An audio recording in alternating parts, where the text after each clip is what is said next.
Hello, people. We are back. Ooh, okay, I am sorry it took me a while to get on this next part. I did have to go through some of the story because I did run out of storage to record some more, so I will catch you up to speed when I can, but I just want to dive right into it. Here we go.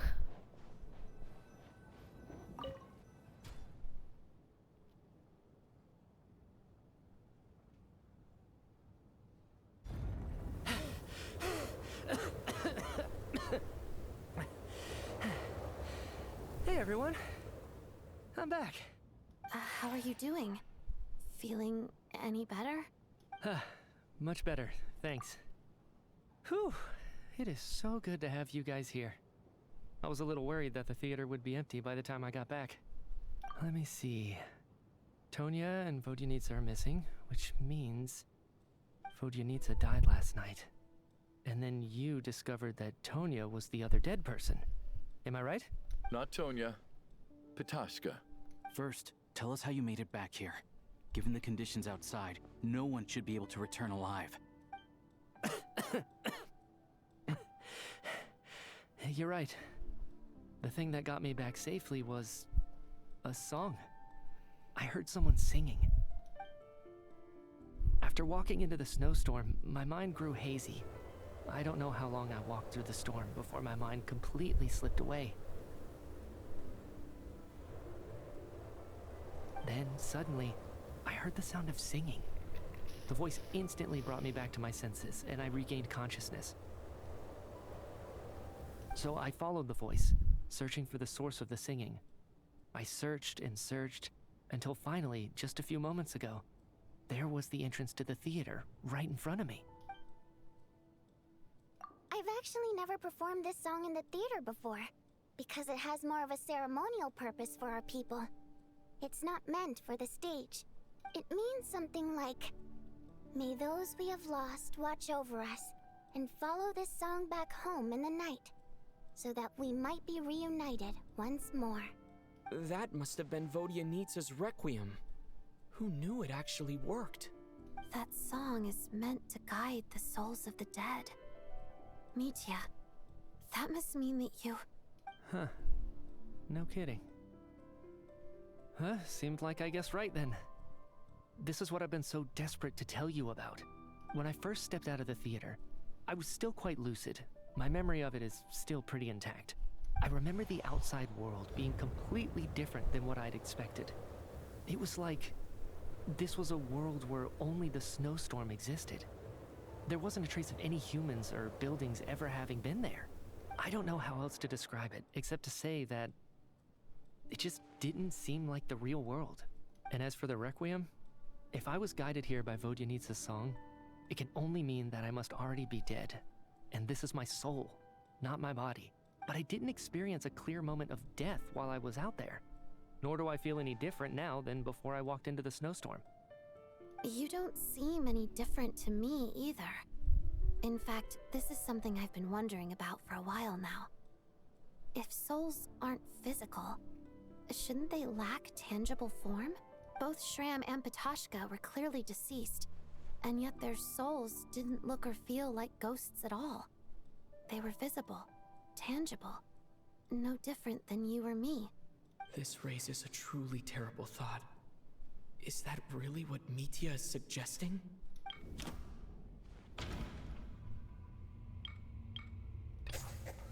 Mitya's soul was summoned back by the Requiem, confirming that he is indeed already dead. And yet, he looks no different from us. Of course, if even the long deceased like Mr. Shram can blend in with us undetected, then maybe we've all been dead from the very start. And all of us are now souls wandering the theater.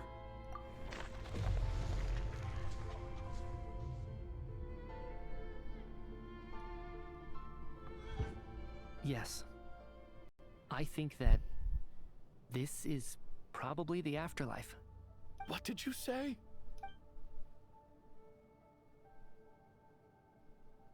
You heard me. We died in the theater. All of us did.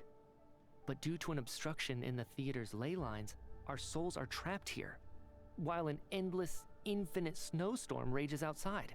It's ironic, really. All that time, we were working so hard to figure out who the deceased among us were, when the truth was, we were all deceased. The only difference being some of us died more recently than others. Do you remember that note, "Death is near"? Seems like we misunderstood what it meant after all. Death was nearer than we wanted to think all along. The note simply meant that all of us were already dead.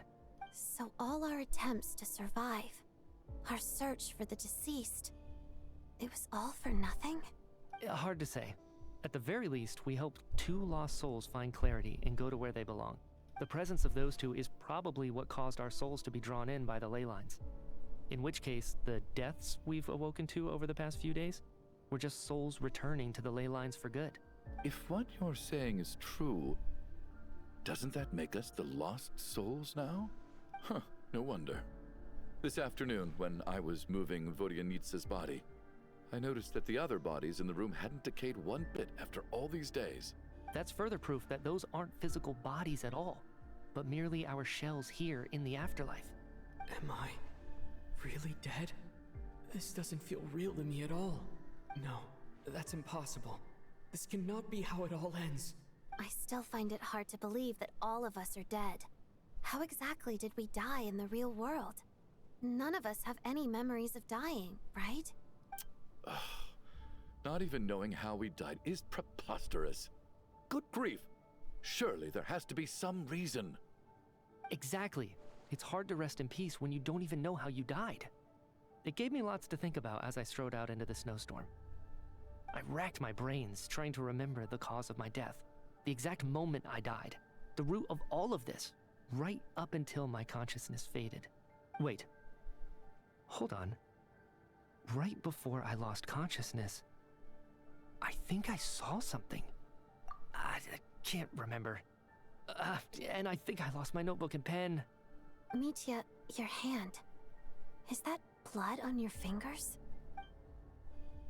Huh? You're right. There's blood on the fingertips of my right hand. Looks like it's already dried. When did that happen? What the? I guess this was what I saw. I must have desperately drawn it in my own blood right before losing consciousness. What's wrong? Do you recognize the symbol? It's Renova, the ruler of death. Huh? Alosha, do you still remember that Snezhnayan folktale you told me about? It was about the Grim Reaper. When someone's about to die, he appears as an incarnation of someone familiar to guide their soul into the afterlife. And as soon as you recognize his face, your life is over. I heard a similar tale when I was little. You think the Grim Reaper in this story refers to the ruler of death you mentioned? That's right. In which case, death is near could also mean that the Grim Reaper is here disguised in a familiar form. Death, the deceased, and the Grim Reaper? So it's a triple entendre. When I first saw this note, I thought it contradicted the investigation report. But now it seems like that was the whole intention. So the Grim Reaper deliberately misled us. Then, we started suspecting each other and searched for the deceased while they hid in plain sight. By that logic, the one person most likely to be the Grim Reaper incarnate is...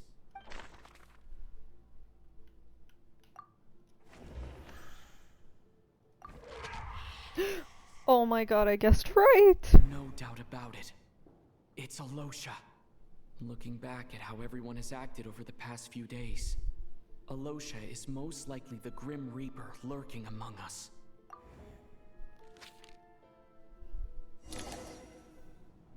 Is it you, Alosha? You were the first to discover the investigation report, and you had plenty of time to slip the note inside to mislead us. So? Surely you can't suspect me based on that alone. What if someone else found the investigation report first, slipped the note inside, and then put it back without telling anyone? There's no denying it. The note could easily have been slipped in much earlier than it was discovered. That's not all.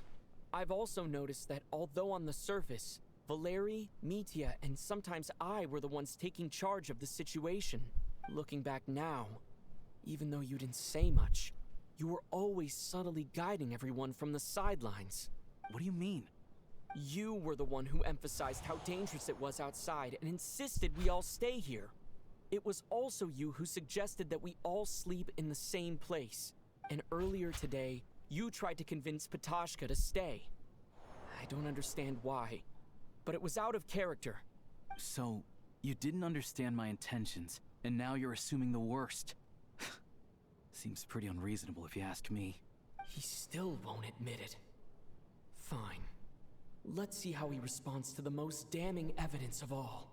The biggest question I have right now is, if the Grim Reaper is impersonating Alosha, then where's the real Alosha?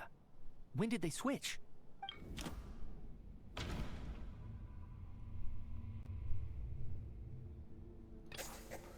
That's right.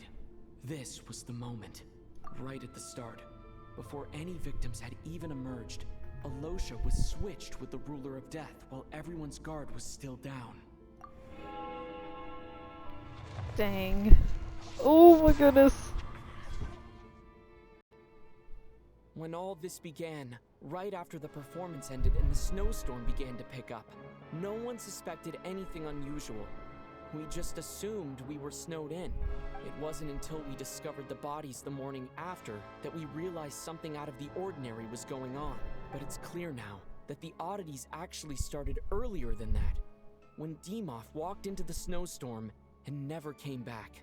Right. So Mr. Dimov was the first victim, not Sobolova and Torgov. And if we pinpoint that moment as the beginning of this incident, then one thing becomes clear. Alosha, you are the only person who walked into the snowstorm and came back without the help of Vodyanitsa's Requiem. More precisely, Alosha never came back at all. The one who came back was the Grim Reaper. Not bad. Well, since you've backed me into a corner, I suppose there's no point in keeping up the act anymore. Alosha? You're the Grim Reaper? I am no such tired cliché. Mortals should address me as the ruler of death. Before being wiped out for good, you identified the two deceased, and even sensed my presence.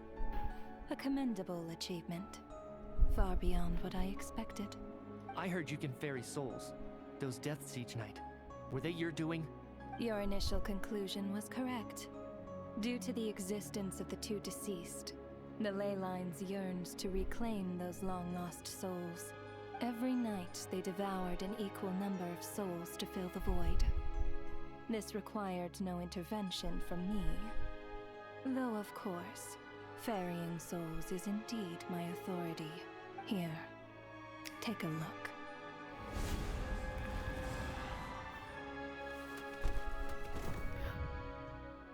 Oh no! What are you doing? That takes care of today's two. Don't get so worked up. You are already dead, and your souls must return to the ley lines. I know we're already dead. You murdered us, didn't you? Murdered? No. Murder is when mortals usurp my authority. Death is my jurisdiction. If I require someone to die, I need not resort to such laborious methods as murder. You simply met the criteria to trigger my curse of death. I know about the curse of immortality. So there's another death-related curse too? You cursed us? When? And why would you do such a thing? So often, humans pray to me, begging to know when their death will come, and what form it will take. But few people ask why.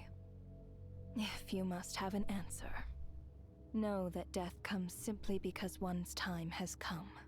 So you're not gonna tell us the truth? Hold your tongue. By all rights, you shouldn't even be allowed to speak with me. Those angels from the past are to blame for the reckless renovation of the ley lines here. It's made my work on this occasion infuriatingly complicated. Work? So trapping us here, making us watch our friends die, that's just another day at work for you? You clearly have a lot of questions. Fine. As a reward for your remarkable accomplishments over the past few days, I shall answer a few of your inquiries, provided they aren't too unreasonable. After the physical body dies, the soul must return to the ley lines for that person's death to be considered complete. My work encompasses the entire process of death, including, naturally, the guiding of souls into the ley lines, with which you are now so familiar. You must also be rather familiar with Natlan's Night Kingdom, I presume? It was I who supported the creation of the Night Kingdom. It provided a convenient means of guiding the souls of Natlan.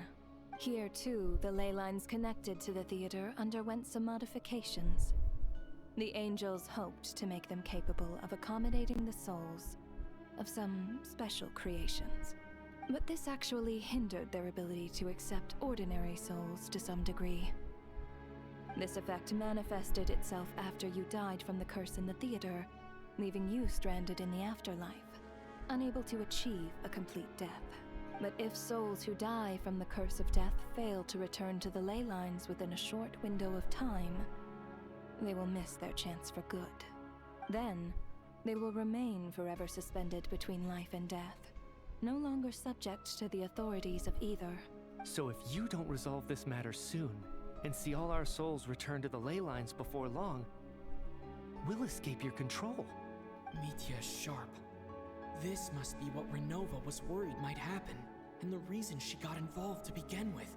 But if you have the authority to guide souls, why didn't you just show yourself and get it over with? Why hide among us in the form of Alosha? You seek to understand the mind of a god. Very well. I'll tell you. This is a theater, and I decided I wanted to watch a show about death. That's why I encouraged you to take the events to the stage. I found myself getting quite immersed. I suppose the entertainment you provided makes up for all the trouble you've caused me by being so defiant in the face of death. There. Are you happy with my answer? Can't say I am. Really? But it fits the stereotypes you humans have about gods. Just moments ago, you were complaining about how infuriatingly complicated your work here has been. Work is work, I get it. There are times when it's a huge pain, but you just have to get it done, right? That's a rather unique perspective for a human. You are in fact correct. There is a pain point in this case. Due to the obstruction in the theater's ley lines, there is a hard limit on the number of souls they can receive each day, making it impossible for me to ferry all your souls at once. Revealing my identity too soon would inevitably have led to futile resistance, and there was a risk that any souls who chose to run would disappear. Then there was the issue of the 2 lost souls you called the deceased. The way you resolved that quandary was all part of my design. That's what I don't understand. If all of us were souls of the dead, what made their presence among us special? For centuries, they have refused to return to the ley lines, exploiting the issues created by the angel civilization to resist being drawn in. Centuries of obsession accumulated during this process. You may think of this obsession as the resentment of the dead, and in this quantity, it was a bomb that could have detonated at any moment. It reached the point where I could not afford to leave it unchecked. But the only way to fix it was to help them acknowledge their own deaths, make peace with their regrets, and willingly walk into the snowstorm. Only then, with my guidance, could they finally return to the ley lines. Otherwise, you would not like to know what the consequences would have been. I vaguely remember seeing Batashka, but in the most terrifying form. Was that in a dream? Is that what would have become of her if she hadn't returned to the ley lines? I see your dreams brought you many revelations.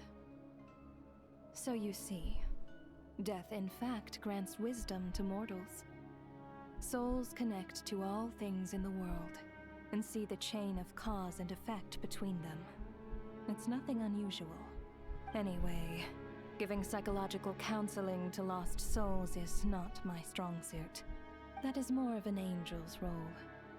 It was something I could not resolve directly using my authority, so I decided it was easier to leave the bomb defusal to you.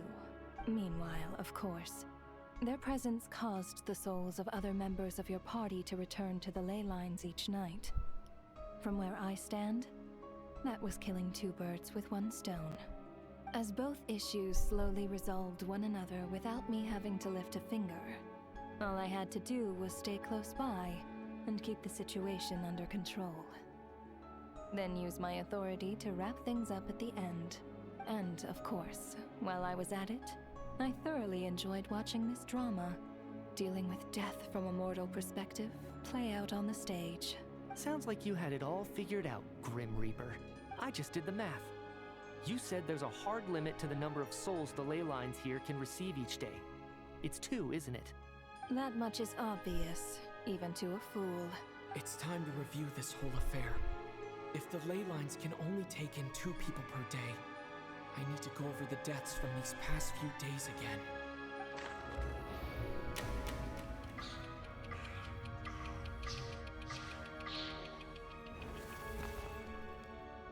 Oh my goodness. Looking back now, none of us had the faintest idea at the time. From the moment that staff member named Demoff walked into the snowstorm, the incident had already begun.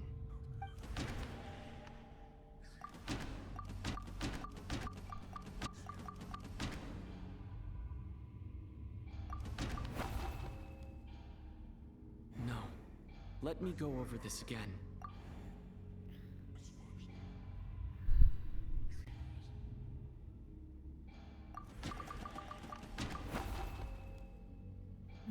No. Let me go over this again.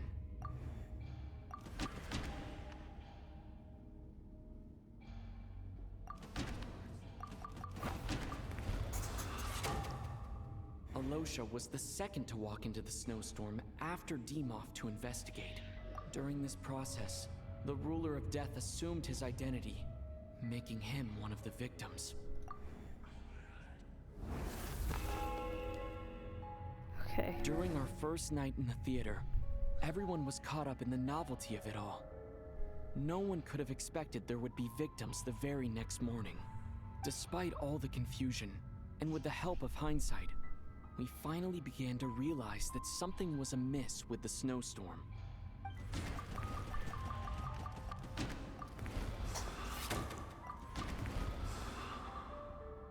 The ley lines devoured Torgov and Sobolova on the first night. At the time, we thought this might be a murder case connected to Lelik.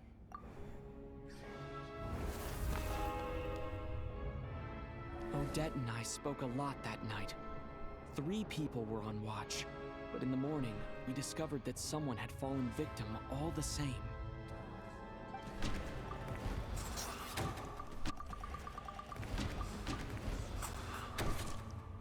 The deaths of Kulish and Rampana caused everyone to stop suspecting Lelik. Unexplainable phenomena occurred one after another, leading Mitya to suspect that we were caught up in a supernatural event.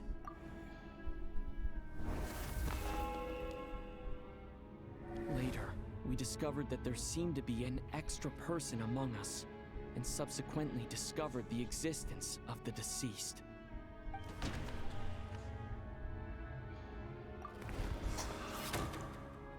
Mr. Schramm realized he was the deceased and walked into the snowstorm to return to the ley lines of his own accord. It turns out there really was a dead person among us.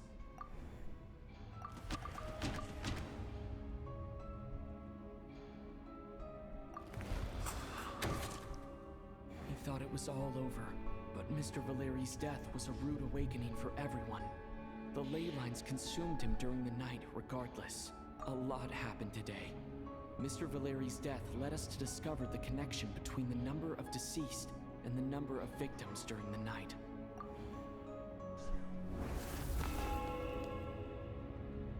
The fact that there was more than one deceased seemed to bring us back to square one.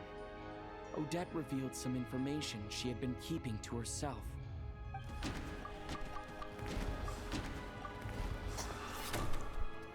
Vodyanitsa was swallowed by the ley lines in her sleep, but the requiem she sang before falling asleep was quite a game changer.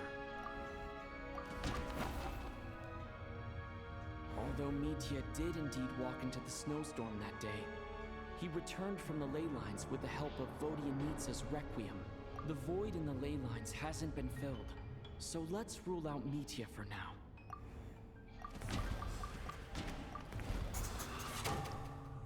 As it happened, Ptashka filled the void left by Mitya's return from the ley lines by walking into the snowstorm this morning. The girl I thought was child's sister Tonya turned out to be another of the theater's deceased.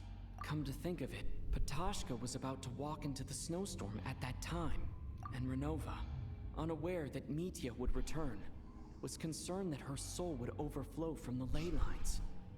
That's why she used Alosha's voice to try and persuade her to stay behind. Looking back, I suppose that was an early slip-up on her part.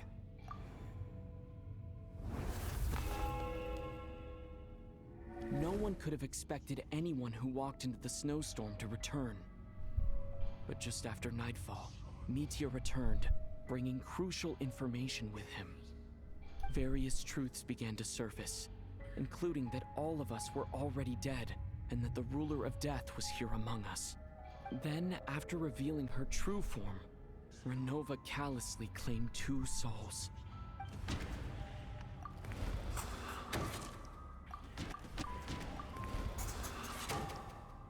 In fact, everyone was already dead by the time we took the photo. And in the days since, we've experienced many more partings in the afterlife. Now, only Mitya and I remain. And the true culprit behind everything still stands before us. In Mitya's eyes, I see the same anger and frustration that I feel. That covers everything. It's all clear now. Your work isn't finished here yet, is it? The Traveler and I are still standing here, safe and sound. The Water Imp's song threw things off a little, but it is of no consequence. The ley lines have already anchored your soul, and the first ray of light tomorrow morning will take you back. I, meanwhile, need to review my attitude towards the Water Imp race. So the reunion in the night that Vodyanitsa mentioned, I suppose that was never meant to be a permanent reunion. That just leaves you, Traveler. My power only allows me to temporarily separate your soul from your body. The ley lines of Teyvat would not accept you, and your soul is firmly anchored to your body by your will. For a descender like you, who is not bound by Teyvat's rules, your death can only be brought through the most violent of means, such as directly destroying either your body or soul. I have no interest in involving myself with Descenders, for now. Although, this may change if Asmodee remains missing, or you insist on interfering with our affairs. One last question then. All our struggles and sacrifices here, they were meaningless from the very beginning, weren't they? Death abides no reason. Besides, what you call sacrifice is merely a concept created by humanity. To me, it is nothing more than a self-indulgent charade in the face of death. Mere mortals fantasizing that their actions could reclaim something from my grasp. A truly laughable idea. Oh gosh. Grim Reaper, you really know how to get on my nerves. I'm not here to ingratiate myself with you. I kill merely because your deaths are necessary. Oh, you've made that quite clear. But humans don't take well to being scorned. Not even by the gods.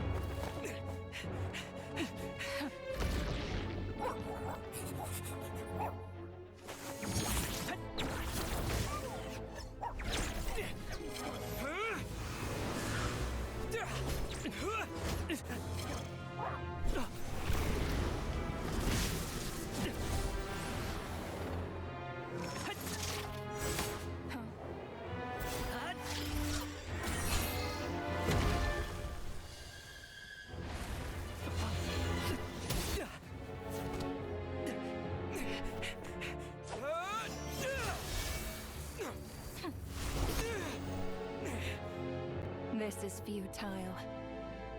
You must know that you are powerless against me in my own domain. I suggest that you save your strength. For what? Maybe we can't change it. But if nothing else, we can at least teach you to have some respect for the dead. Audacious.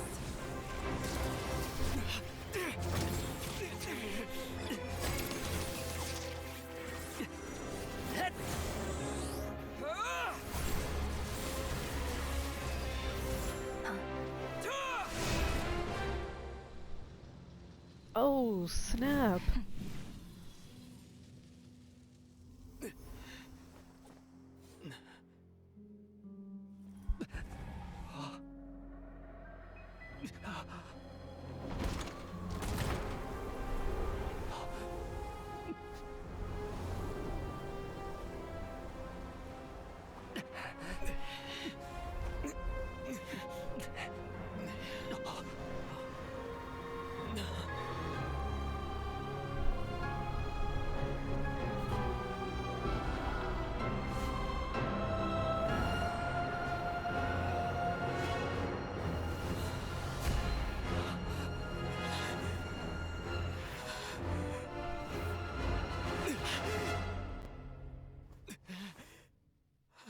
Oh my gosh, should we make it back?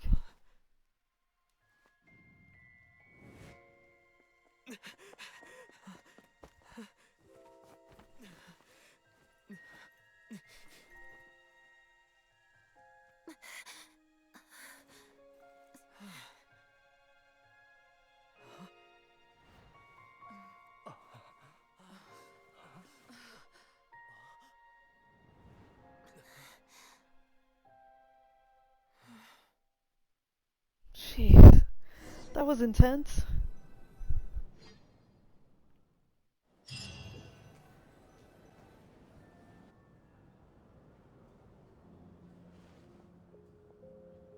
How are you holding up, Odette? What happened to me? How much do you remember? What do you mean? Is the performance over? I can't seem to recall what happened. Has Odette already forgotten?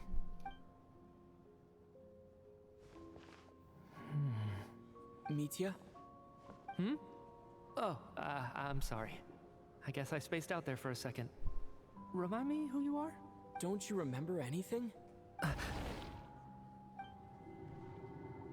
Yeah, I remember now, comrade. Looks like we guessed right. Just like me when Odette found me at the Armory Palace. For some reason, everyone killed by the Ruler of Death eventually came back to life. Just with one catch. They forgot what happened while they were dead. Odette and the others have already forgotten everything. Why were you able to remember this time? Could this be the reason? You said this is the Ruler of Death's symbol, right? I don't see anything there. You don't? Huh. Okay, I guess that makes sense. I carved this into my hand in the afterlife, so it's not visible in the physical world. Does that mean I carved this symbol into my soul? What an unsettling thought. Still, at least I get to remember what happened. I suppose it's a blessing in disguise. What about you, though? The Ruler of Death mentioned that you're a descender? Is that why you can remember? A full explanation would get complicated very quickly. But that's essentially it. Well then, now that it's all over, let's figure out what we've learned. The first thing I notice is that everything here is precisely as we left it, right before our deaths. This confirms that time passes differently in the afterlife than in the real world. They say that right before death, time slows down, and your whole life flashes before your eyes. That must be how you know you have one foot in the afterlife by that point. Anyway, clearly the few days we spent in the afterlife probably only amounted to a few short minutes in the real world. This also aligns with previous reports of widespread temporary memory loss among the Armory Palace personnel. Now it seems likely that those were all brief deaths caused by the Grim Reaper's so-called curse of death. To those unaware of the truth, dying and coming back to life must feel similar to a short bout of catatonia. This leaves me with a couple big questions. What are the conditions that trigger this so-called curse of death? And why are we resurrected after we die? If nothing else, I think it shows that killing us wasn't her ultimate goal. We still don't know her true reasons for subjecting us to death. Right. This time only got complicated because of the situation with the theater's ley lines. That's why she had to approach it differently. If the previous incidents of amnesia among the researchers are anything to go by, killing us is usually a pretty routine matter.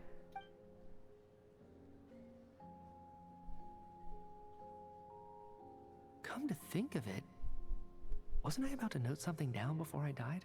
I can't remember what it was, but I think it was something related to my research project? Sorry, Traveler. I'll catch up with you again later. Right now, I have to make a trip back to the Armory Palace. Sir, if I may, no one of your description has ever shown up in my investigations into Mr. Mitia's friends. Yet, you two seem very familiar with each other. Could you perhaps tell me where he was in such a rush to get to? And, by the way, have we ever crossed paths?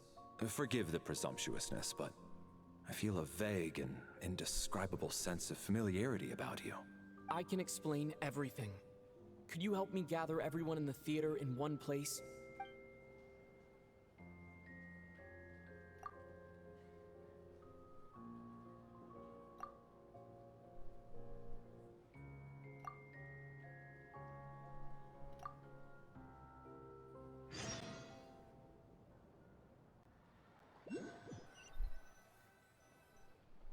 So, Chuganov really is going to shut down the factory.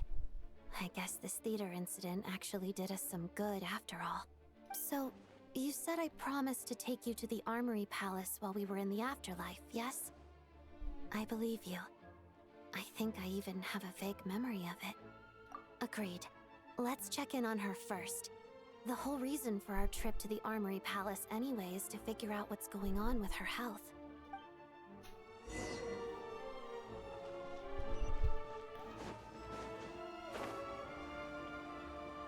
Let's see. Yep, teleport.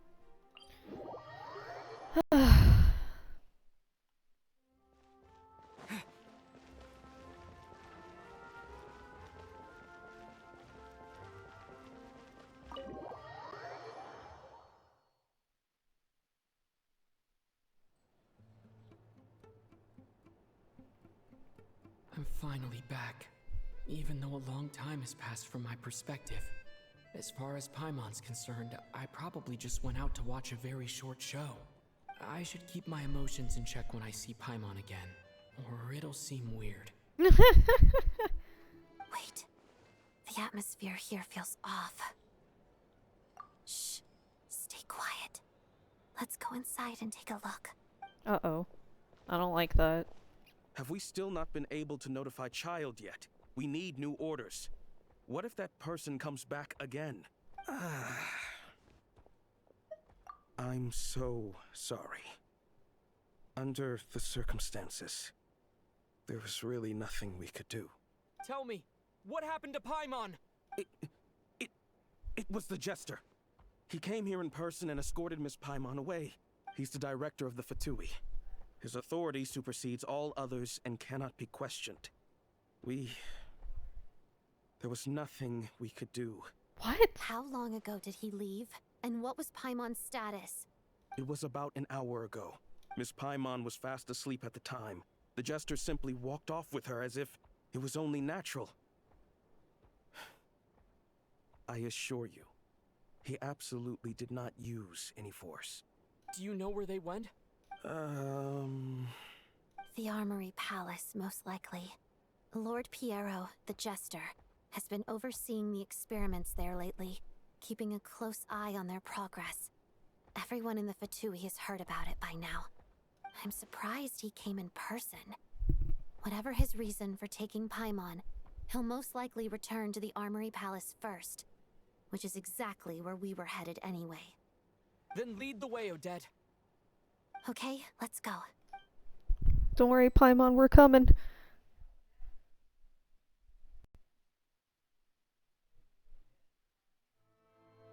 I don't like this. Just up ahead. Quick, let's get get inside. No, I'll go alone. You know I'm planning to force my way in. You're with the Fatui, so you should stay outside. I was hardly planning on taking you through the official channels anyway. I'm here to force my way in, just like you. I may be a Fatus, but I'm also Lelek, enemy of Project Stuzha. PAIMON'S safety is paramount right now. With me around, you'll have an extra pair of hands. There might be devices inside that are easier for an insider to deal with. If you say so. Let's go. There's no time to hesitate.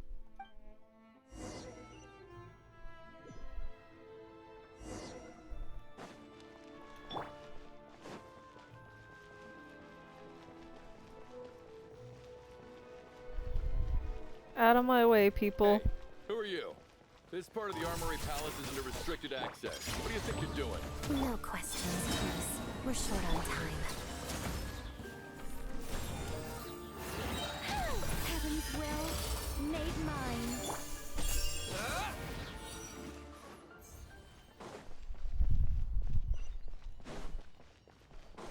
I'll make short work. Cryo Storm! Be gone. Unlimited light for all.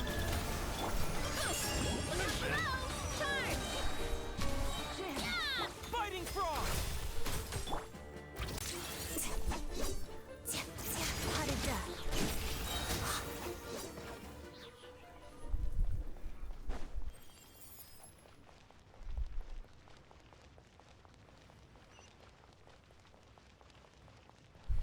I spell your doom. Agree.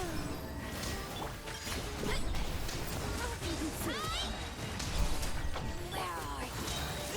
Condense! What?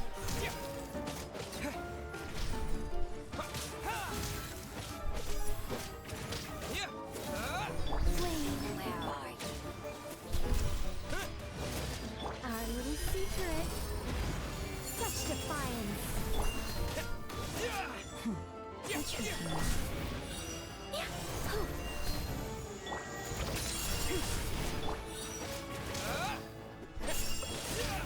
A new moon rises.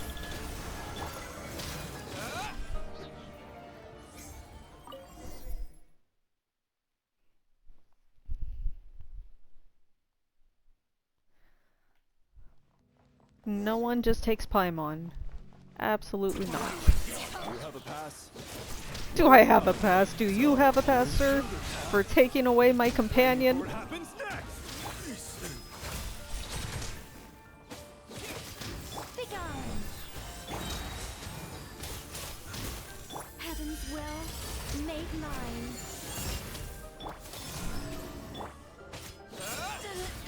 Take too long. The Armory Palace is hidden this deep in? This place is much bigger than I imagined. They're conducting top-secret research after all. The deeper it's hidden, the better, is standard Fatui logic. The style doesn't really look like the Fatui's handiwork, though. They must have requisitioned some structures from a past civilization.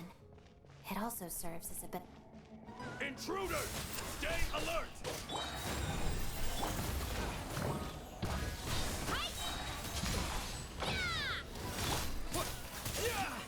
Fighting Frog!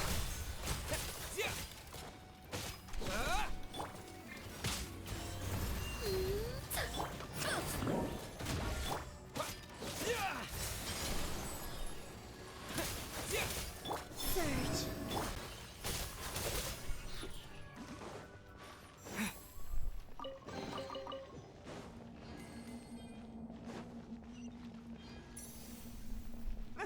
Intruders?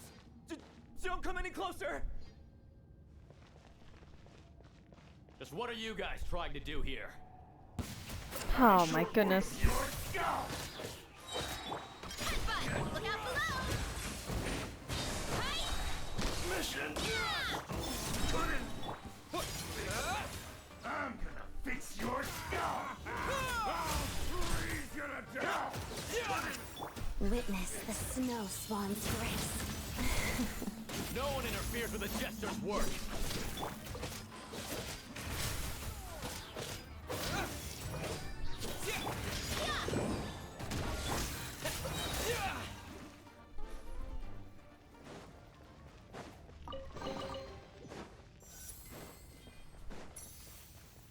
And no one takes my companion away without my permission, so who are you guys to say, oh yeah, I can just walk in and claim what I want? I don't think so.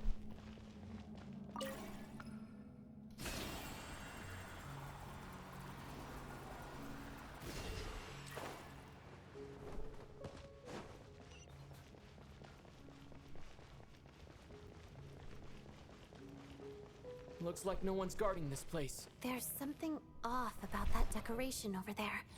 Look out! Let's Oh, deal with Lord. these before we move on.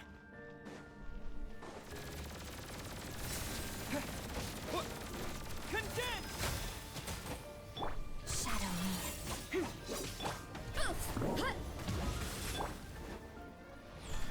Oh my gosh, more? Ah! Three moons converge. Yep, that took care of that one. Our little secret.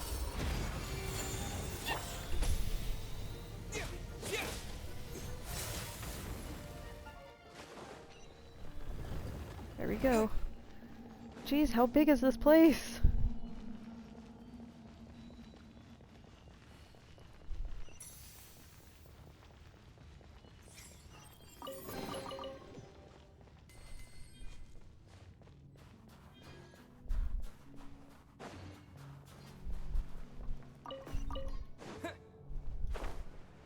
The researchers here probably don't know that we're uninvited guests. Let's try not to hurt them. Hmm? What's the big star from the theater doing here? That's Miss Odette. She's a member of the Fatui. Don't tell me you didn't know that. Was the whole reason for Project Stuja to support the research here at the Armory Palace? Just what are the Fatui and the Tsaritsa planning? That's what I want to know.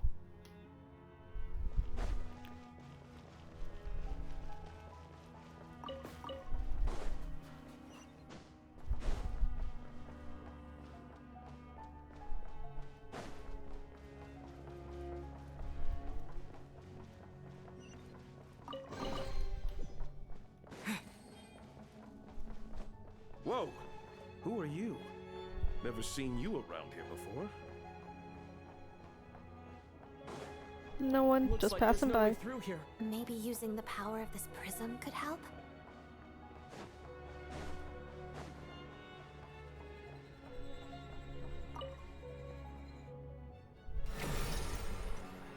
Oh, whoa. I think I see some images. It's the prism's power at play, causing images of the past to reappear, albeit only as illusions. Paimon. And the Jester. Is this another scene from the past? Yes. It looks quite old, though. I don't think it happened in the recent past. What's going on here? What happened? The source seems to be the Armory Palace. They must have started some large-scale experiment. Wait, what if this has something to do with Paimon? We need to hurry!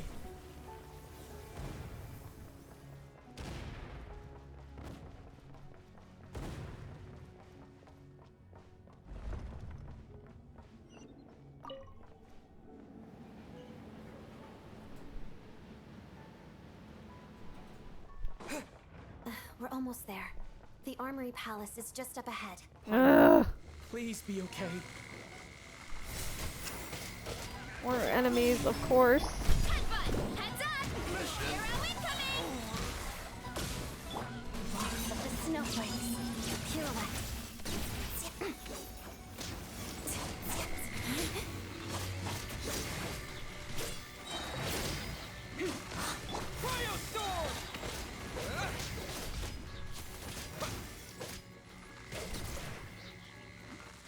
Ah!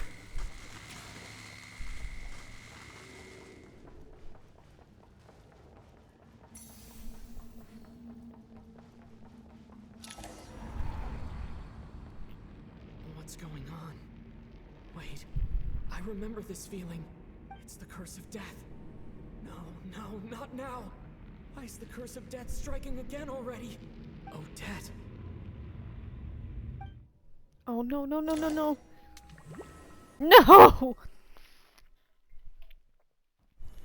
Is this the afterlife again? I need to find a way back to reality. Is that Odette's core Ignis? Could that be what just woke me up?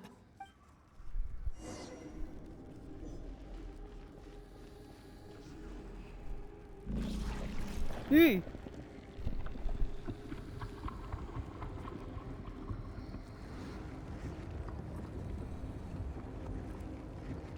Oh, of course! Because why would it be that easy to just walk up the stairs?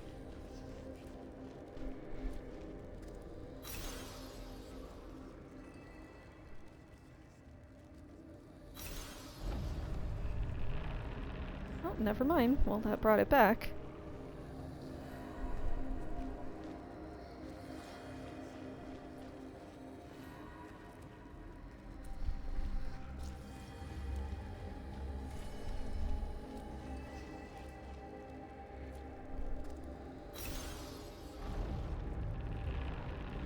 Oh gosh.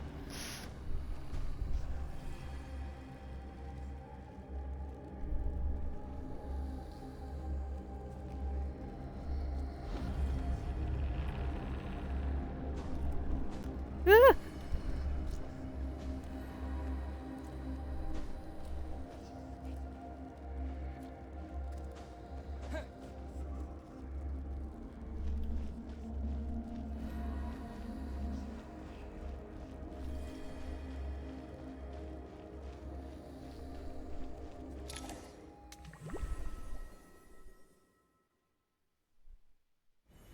Odette?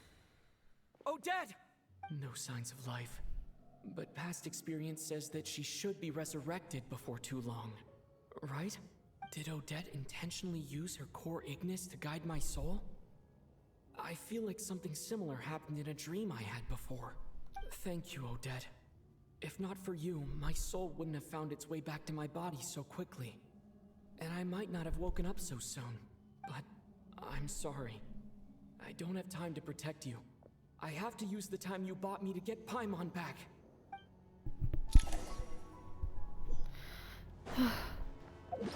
Heal myself up a bit.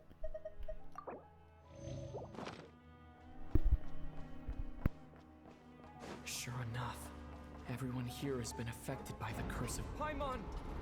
Paimon! No, wait. Paimon probably didn't escape Renova's curse either.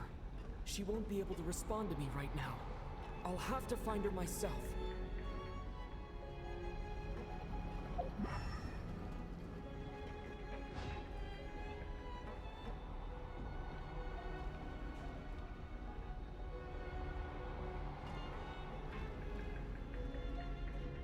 Mitya! Is this the laboratory he works in? What happened here to trigger the curse of death again so soon? I'll have to ask him when he wakes up. Finding Paimon has to take priority now.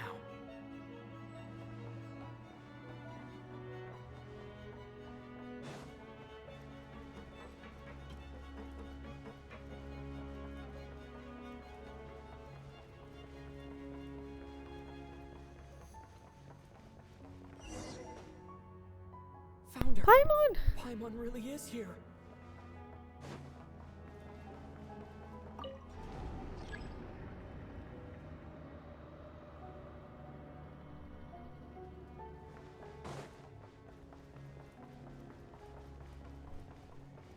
One of these buttons has to work, come on.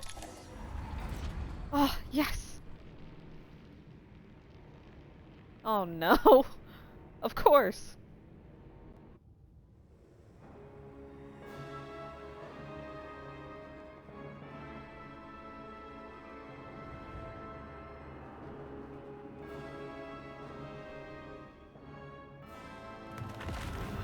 Ruler of Death, oh lord.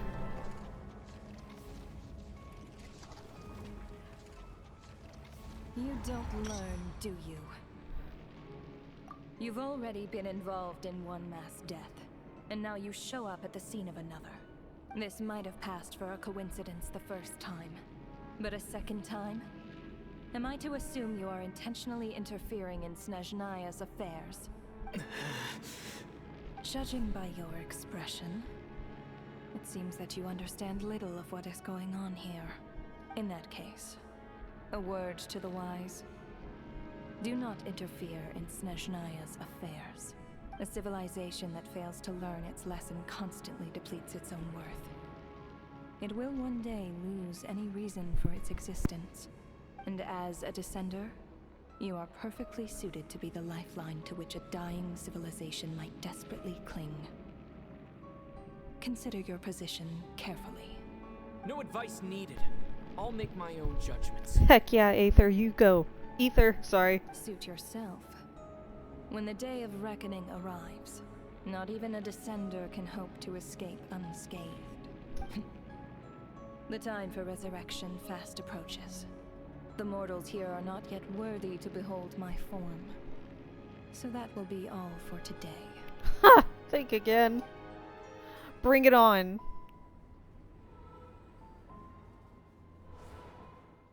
Oh, no, you don't.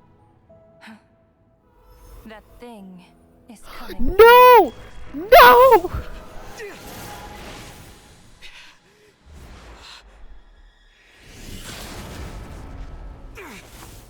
Paimon!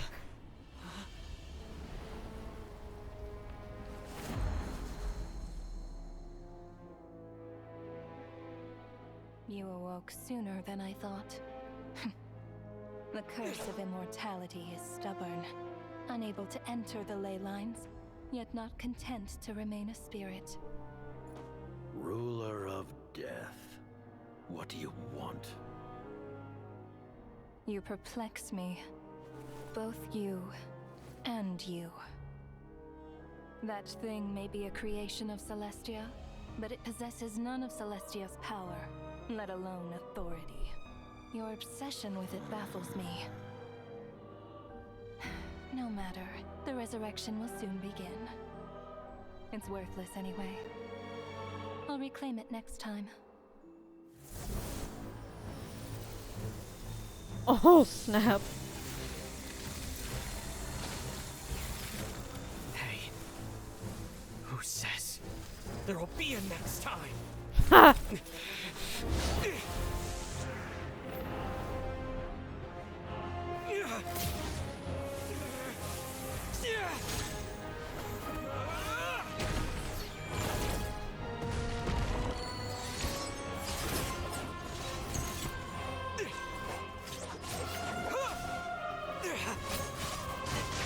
Come on, Aether, take her down.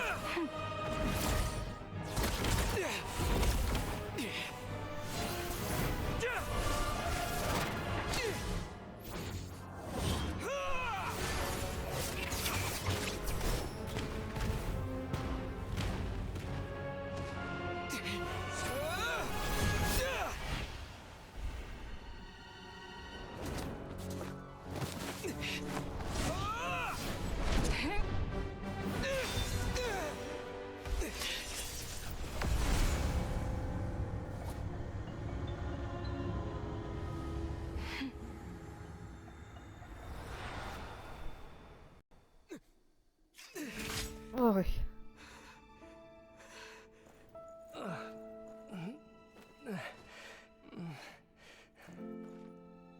Huh?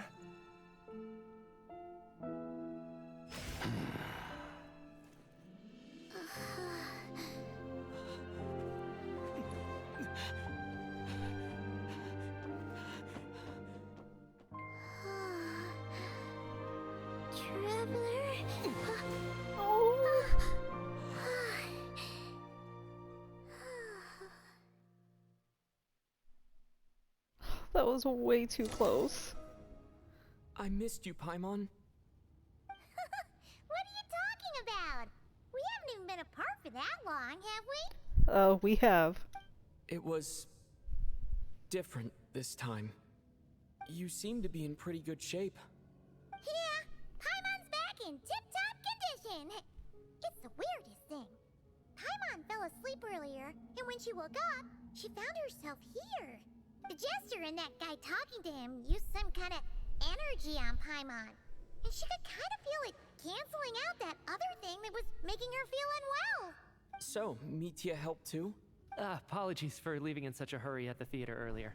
I was in a rush to verify some theories. Rest assured that your companion is perfectly safe.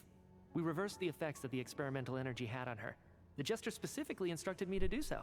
I suppose this is our first official meeting, Traveler.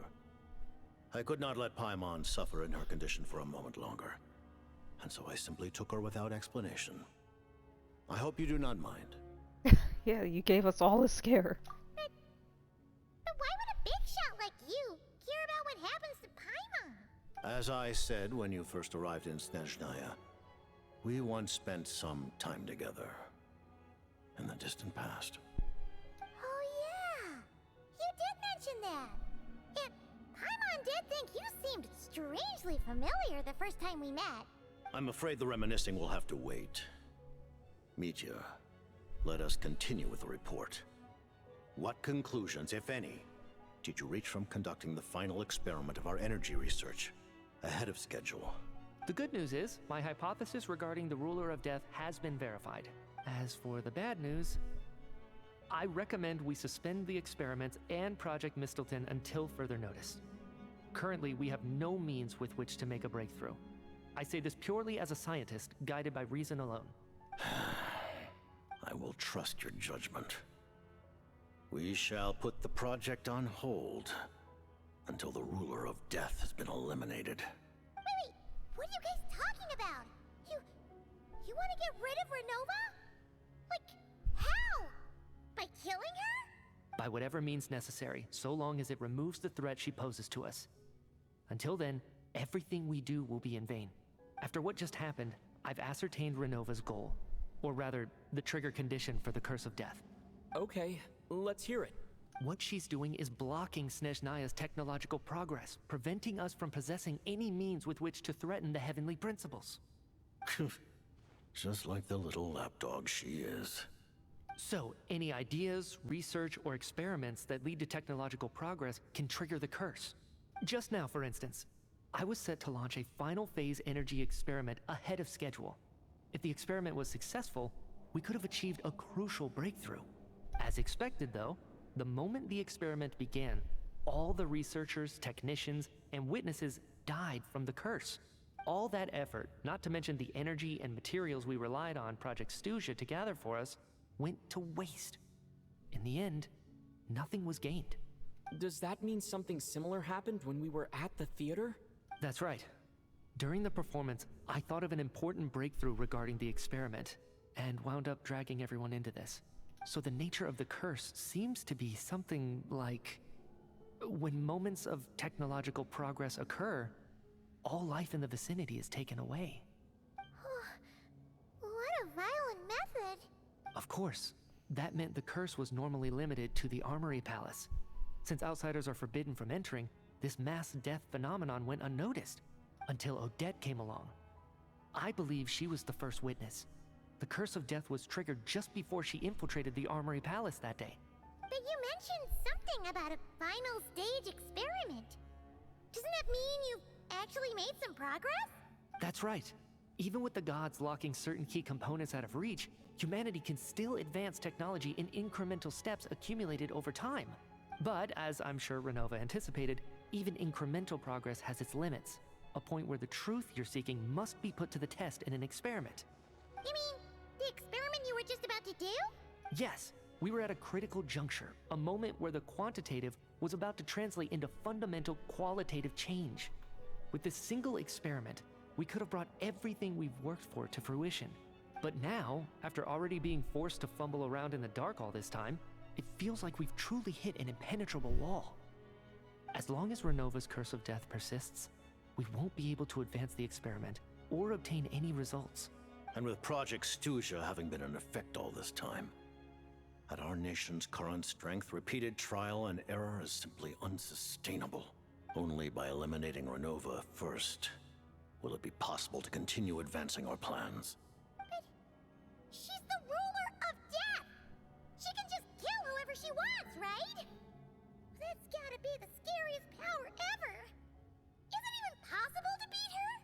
We'll see. But one thing's for sure. She definitely can't just do whatever she wants. The best proof of that is me, standing here, very much alive. You're saying... Wouldn't it be easier to just kill all of us researchers for good? Why resurrect us over and over again? Why let us advance our technology to this point?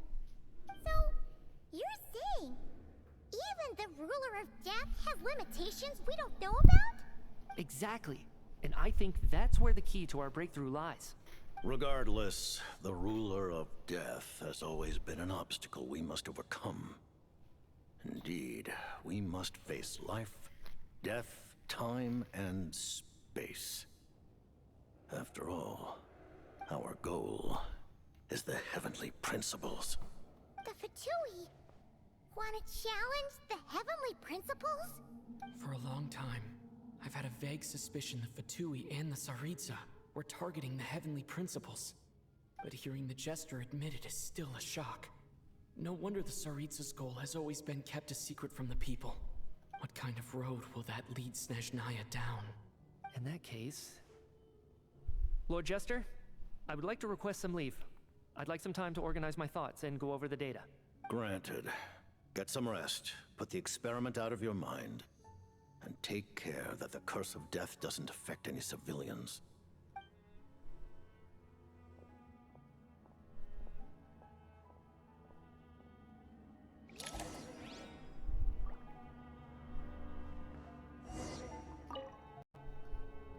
While there is yet time, allow me to offer you my hospitality, honored guest of Snezhnaya.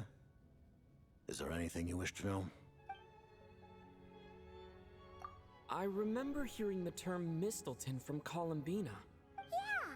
Paimon wanted to ask about that when the name came up just now. What is it? Paimon's heard of Project Stuja, but not this one. As you know, Project Stuja is a series of measures enacted to consolidate our nation's resources, the greater purpose of which is to serve Project Mistleton. Many of the things you have encountered thus far are essentially for the advancement of that project. This includes the Kuvaki Experimental Design Bureau in Notdry. Researching Kuvaki was merely a facade. Its core objective was to use local resources and research findings to build Mistleton itself. And that's a weapon built for the final battle against the heavenly principles, isn't it? Huh? How did you know that? I was given some intel, and I made some deductions. Wait. You must mean that thing over there. Oh, Paimon's gotta take a closer look at this thing. Especially after you guys sent so many people to Notdry to work on it.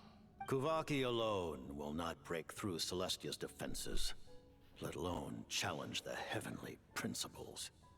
The heavenly principles are no doubt accustomed to combating the power of the light realm, and elemental energy is simply the power of the human realm, converted to that form by the heavenly principles themselves. Any attempt to use this power against its creator would be a futile endeavor. For now, therefore, we have set our sights on the form of energy associated with the third descender and the stellar linchpins. This may hold the potential to allow Mistleton to contend with the heavenly principles. You could say that by reverse engineering the stellar linchpins to extract the energy within, we have obtained a source of anti-Celestia energy. The Kuvaki Experimental Design Bureau, Project Stuja, and the new energy experiments. Huh. So, Project Mistleton is what ties it all together. And it looks like your plan is almost complete. No wonder the ruler of death came after you.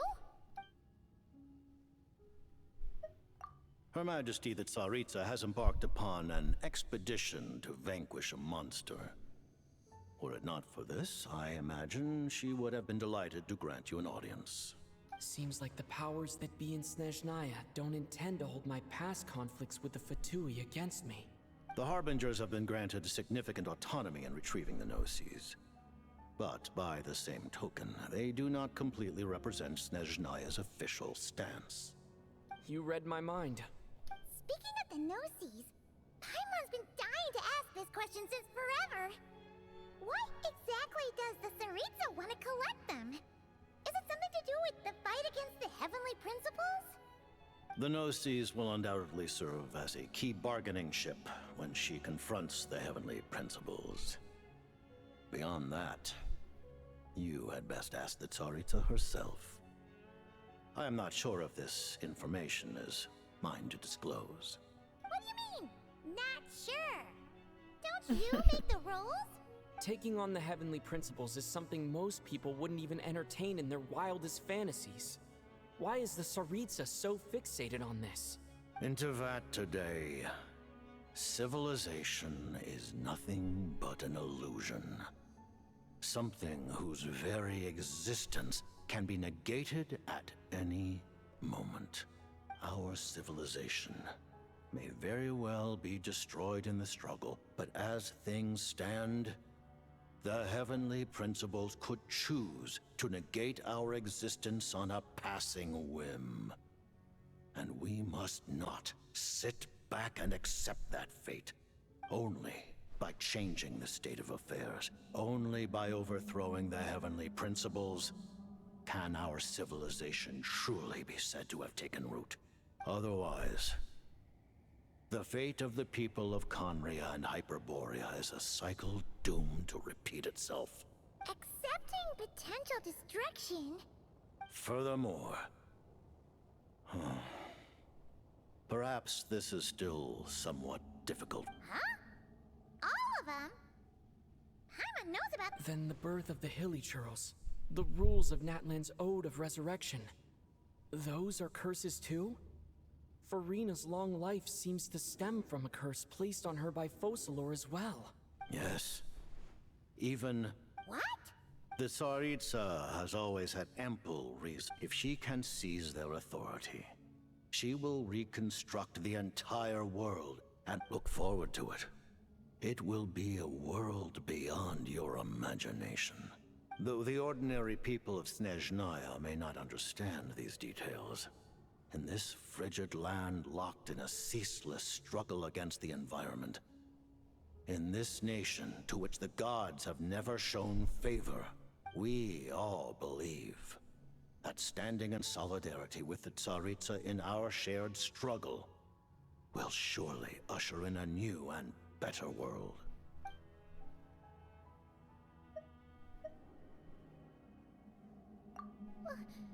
Paimon really doesn't remember.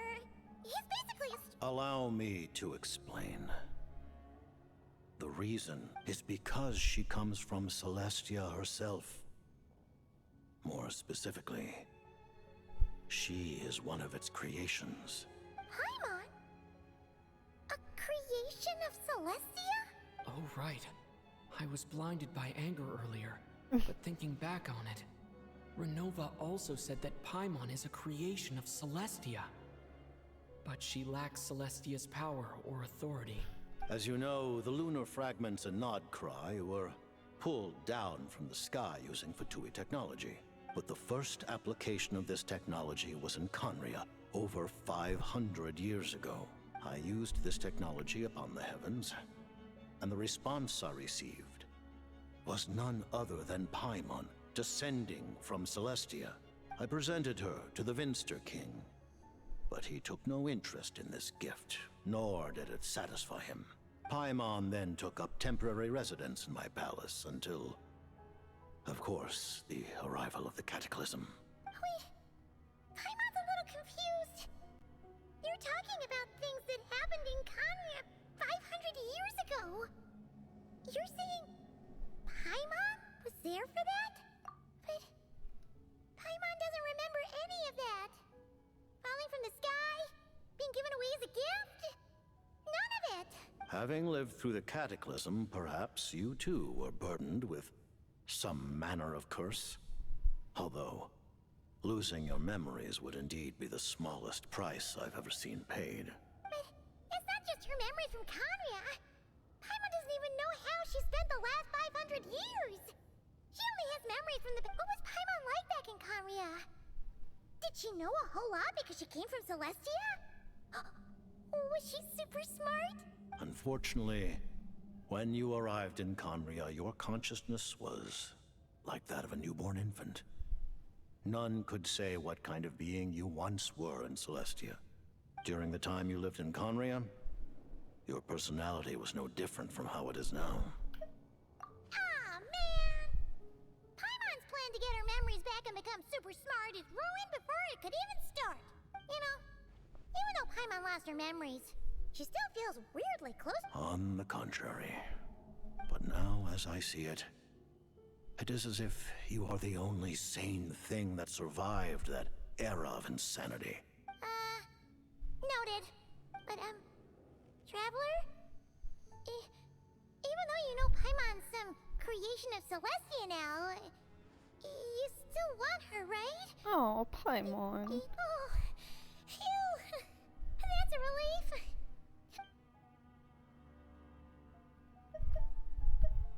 Alright. Thank you for telling me so much. I'm a bit surprised, honestly. I didn't expect you to be quite so transparent with me. Given the circumstances, the Fatui need not hide anything from our allies. Allies? To advance Project Mistleton, we must first resolve our issue with the Ruler of Death. And if I presume correctly, you have no intention of letting her actions go unpunished either, do you? That's right. Ever since she said she intends to reclaim Paimon when we next meet, I figured reconciliation was out of the question. Against an opponent of this caliber, deliberating over our allegiances would waste time we do not have. We must join forces unreservedly with whomever we can, if we are to stand anything like a fighting chance. You're going to challenge the Ruler of Death? Just for Paimon? But Paimon's only... Thank you. Oh, thank you. Oh, gee. Now Paimon doesn't even know what to say. Anyway, Paimon's super touched. The Tsaritsa will return in triumph in short order, and the Fatui shall hold internal discussions regarding the enemy. The time for us to meet again will come very soon. Got it. Thanks for your help with Paimon. I'll be sure to look after her for you. There was just one other thing. Well, it's just a request, really. Paimon really wants to see what this Mistleton thingy you're gonna use against the Heavenly Principles looks like. Of course, Paimon knows it's top secret and stuff, but she just had to ask. Certainly you may. Whoa, for real? Actually, maybe it's best not to. While the technology is not yet fully developed, it has nevertheless reached the stage where Celestia's creations are unable to damage it. Oh. Wow. No wonder Paimon felt so out of sorts recently, even though it was super far away.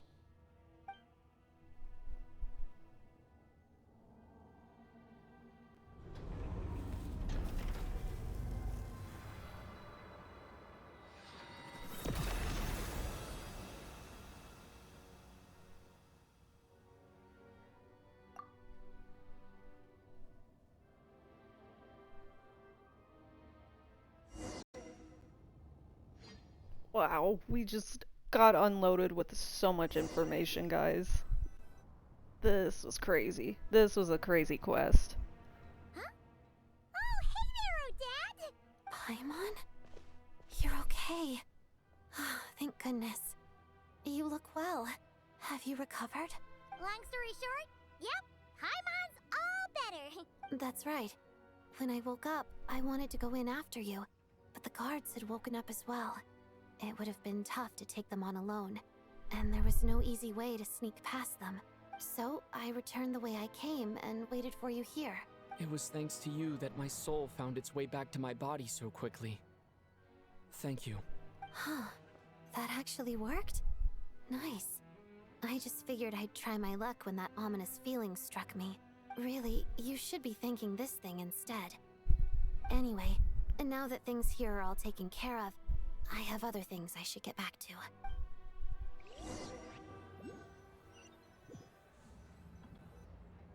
Ah, Director Chugonoth, you're back. We just received notice that Project Snezhnaya has been suspended, so we've convened an emergency meeting. This is the preliminary plan. In addition to expanding production capacity, we've also discussed feasible layoff plans to optimize revenue and expenditure structure. Our calculations indicate that the factory's profits will increase by at least 30%. Just give the word, Director. That won't be necessary. Leave the energy for those who need it. Whether they use it just to get by or to run a business, that's up to them. Start preparing to halt production and lay off the staff. Make sure the workers are able to land on their feet and that they are duly compensated. Thank you all for your hard work during this time. Am I hearing you right? Why? After all the tough times we made it through, now is exactly when we should start to turn a profit. I just suddenly don't want to do this anymore. Huh. Does there have to be a reason? Iskra, it's time to rest. Dear esteemed members of the Rokat, given the effects of Lelic's radical actions upon our organization's reputation and social stability, a decision has been made to permanently withdraw this codename from use. Considering that Lelic did what they did for the benefit of the people, the Rokat has nevertheless negotiated with the authorities, ultimately securing a waiver for all penalties due to them. Lelic will be suspended for a period of time. Depending on their future performance, they may be allowed to adopt a new codename and continue acting as part of the Rokat. The purpose of this notice is to remind everyone once again that motives and methods are equally important when one operates in the shadows. Even with Project Snezhnaya's suspension and our interim operational victory, we must guard against complacency and rashness and work to consolidate the progress we have made so far. We act only for the greater glory and solidarity of our nation. May the aurora shine ever on, and the tundra always stand firm. We act only for the greater glory and solidarity of our nation. Looks like it's finally over. You mean for us? Just thinking out loud, I've never seen the Snezhnaya Vecha so lively before.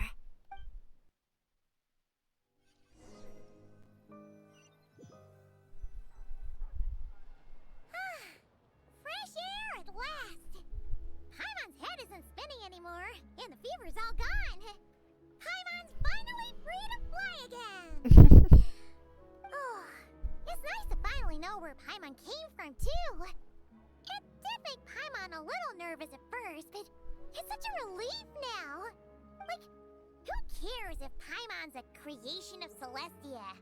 She's probably not anyone that important. Probably just the fairy of food and fun or something. And like you said, this doesn't have to change anything between us. You're not gonna just... Hey, hurry up! Why are you walking so slowly? You've spent the last few days lying in bed and stuffing your face. I didn't think you'd be able to fly this fast. Says who? Paimon's as agile as ever. They don't call her White Floaty for nothing. Paimon originally wanted to check out the bookstores in Snezhnaya, but she's more in the mood for flying around right now, so let's save that for later. Wait, they've got light novels from Yai Publishing House here too. Huh? And this is Paimon's favorite mystery story from Fontaine! Wow! They got a sequel! The local Snezhnaya books look pretty interesting too, but also kinda heavy. Not the easiest things to look around. I thought you were in the mood for flying around. Paimon can read while she flies. Hey! Look at these two dolls! Which do you like better? Alright, boss, we'll take both. Paimon will have the other one. Oh, I thought we were only getting one. Alright, fine. I'll pay. There you are. Thanks for visiting. Paimon will grab this and then... Huh? Huh? Huh? How many layers does this thing have? And what are you laughing at? Huh. You knew all along, didn't you? A whole bunch of people are gathered over by the plaza. Hey, look! That looks like Tartaglia! Hey, Tartaglia! I know that voice. Of course. If it isn't Paimon and my old comrade. You're looking well, Paimon. All better? Yeah! The Jester knew what was wrong and fixed Paimon right up! Thanks for sending someone to keep Paimon safe, too. Oh, yeah, about that. That was kind of embarrassing. Who could have known that our director would go looking for you in person? So sorry for the misunderstanding. Oh, right. Let me introduce you. This is my little sister, Tonya. Hello, Tonya. Hello. Firstly, I'm really sorry about my brother. Sounds like he's caused you no end of trouble. Hey now, why'd you have to start with that? Not that it isn't true, of course. So she's the real Tonya. She said you two didn't manage to meet up at the theater. She waited ages for me, and when I didn't show, she got a little worried and went outside. I know, right? He didn't bother to say a word to me. I searched up and down the city for him, and he only told me about it when I finally caught him at the gates of Glupov. I've been rushed off my feet lately, so I didn't get the chance to go home. I just figured the Traveler would fill you in when he got there. Well, the snow was bad, and you're never late. So I was really worried about you. How was I supposed to know that you'd stood me up? I'm sorry, Tonya. I really am. I'll make it up to you somehow. Just... please don't tell Mom and Dad. Although the mix-up led to a series of misunderstandings, it's probably for the best that the real Tonya didn't get caught up in that mess. Besides, it's obvious that Tartaglia isn't usually one to break a promise. He only gave his ticket to me because he had to look into Lelik. No, it's fine. It just meant I didn't get to see the show in the end. By the way, what did you think? You were one of the first people to see it, you know? I would say the best is yet to come. Huh? What kind of review is that? Hey, look!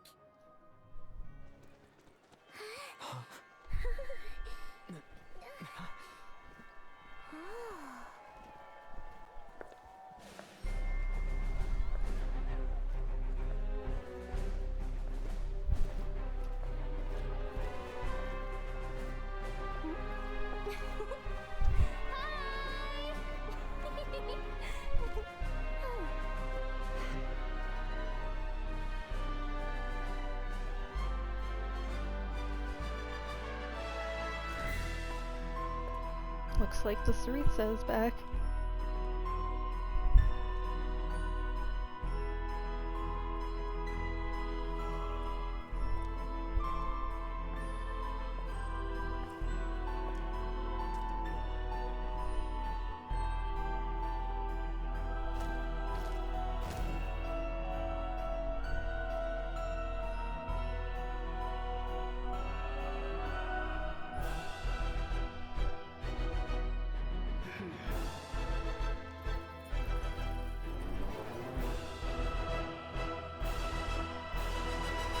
Wow.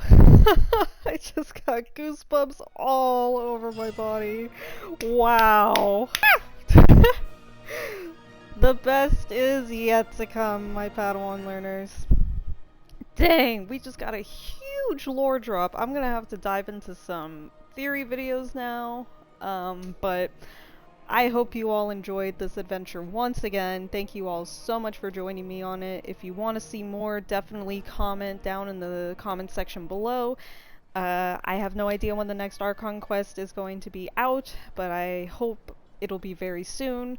Even if I just do some random quests and you guys would like to watch it, let me know in the comment section below. Again, thank you all so much for watching. Stay tuned for more. And the end is almost near, my friends. We finally made it. Until next time, travelers, see you in the next one. Bye!